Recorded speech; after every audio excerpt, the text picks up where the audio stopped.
How many times have you set a ministry goal only to watch it quietly disappear in just a few weeks? Yeah, I know I have.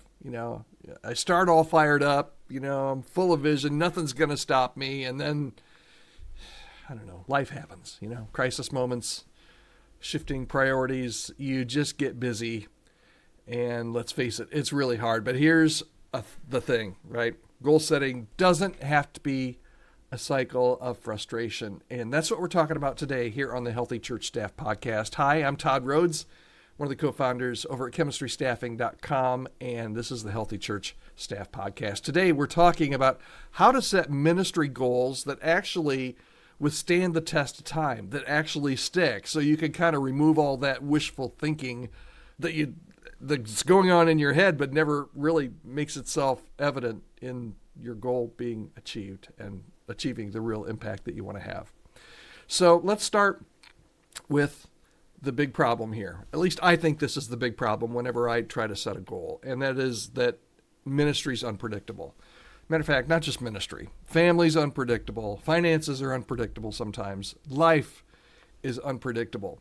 And you can plan your calendar down to the last detail, but if you serve in a church, if somebody has a crisis, if you're on a staff and your senior pastor wants to shift directions, or, somebody forgets to show up for nursery duty and you're in charge of making sure that the nursery's covered, all of a sudden your day and all of your good intentions are right out the door. It's just upside down. So how do you set goals that don't crumble under the weight of all of these unexpected interruptions, right?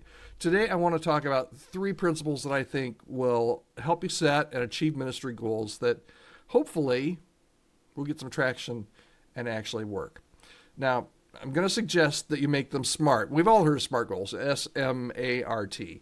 But I'm going to suggest maybe a ministry twist to this, okay? So SMART usually means specific, measurable, achievable, relevant, and time-bound. Lots of business executives use this, corporate America, but in ministry, we just need to tweak it just a little bit, okay? So here's how I would suggest that you tweak this if you've got a goal that you want to work on, or a hill that you want to climb, okay? So let's start with the S, specific. Instead of maybe saying improve volunteer engagement, try something like personally connect with 5 volunteers every month to encourage and train them. For measurable, you can't track a better culture. That's pretty vague. But you can track how often you check in with your team. You can control that and you can measure that. Achievable. Ministry is not a sprint. If you set a goal to triple your attendance overnight, you're going to set yourself up for disappointment. The R, the relevant. Align your goals with your church's mission, not just with your personal preferences. Make sure everything is relevant and in line there. And the T, time-bound. Give yourself some deadlines, but also give yourself some margin for some of those ministry curveballs that are going to come your way. So here's what I think you should do. Here's what I would suggest. Focus on systems, not just goals. Okay? Focus on systems, not just goals. Let's say your goal is to grow your small group by 20%. All right, that's a great goal. But what happens when it doesn't happen, or what happens when you get off track or you don't know how you're doing? What happens when you don't really have a system? You really need to have a system in order for that to actually happen. So here's how I would rephrase that.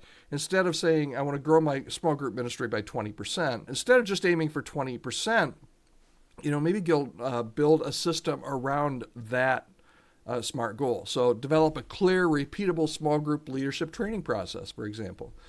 Create consistent follow-up systems for new members. Set up a schedule for quarterly group launches. Goals without systems are just hopes. So systems are going to be what helps you create those habits, and habits are going to be what drives the success, not just kind of saying, I want to do this and setting the goal out there. Have an accountability and an adjust plan.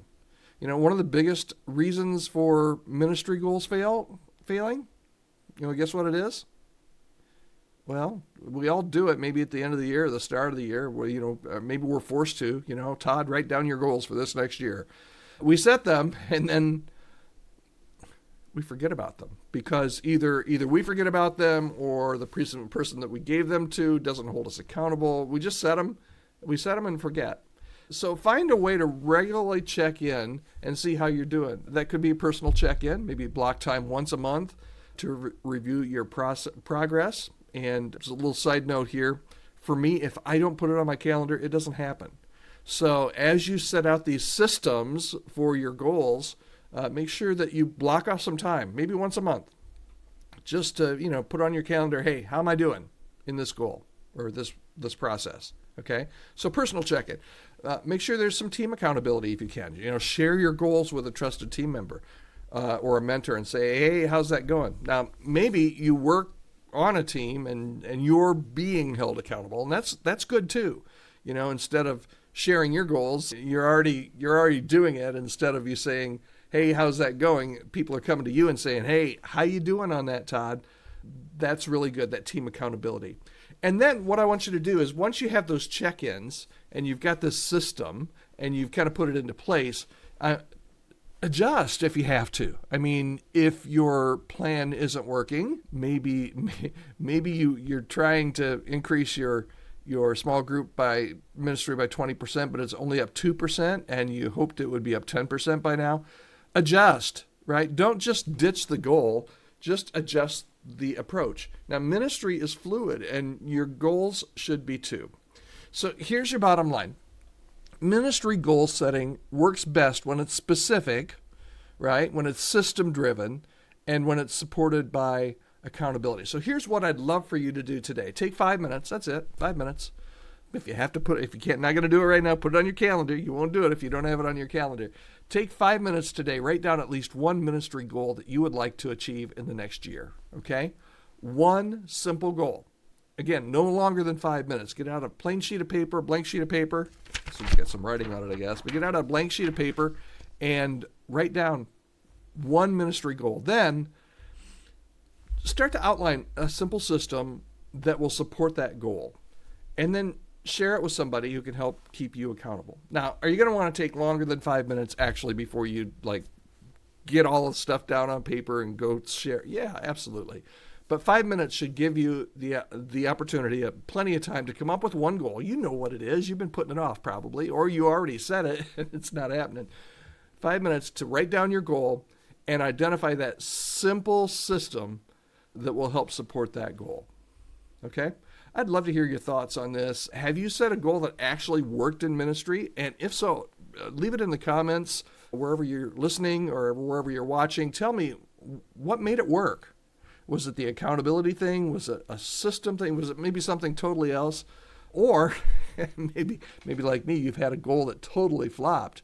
And for me, honestly, just between you and me, the culprit is I set it, I get really excited about it, and things happen, and I forget it.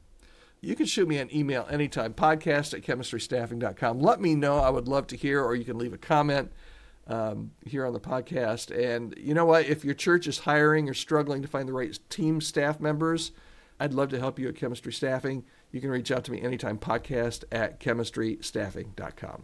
All right. Thanks so much. Have a great day. We'll be back here tomorrow on the Healthy Church Staff Podcast.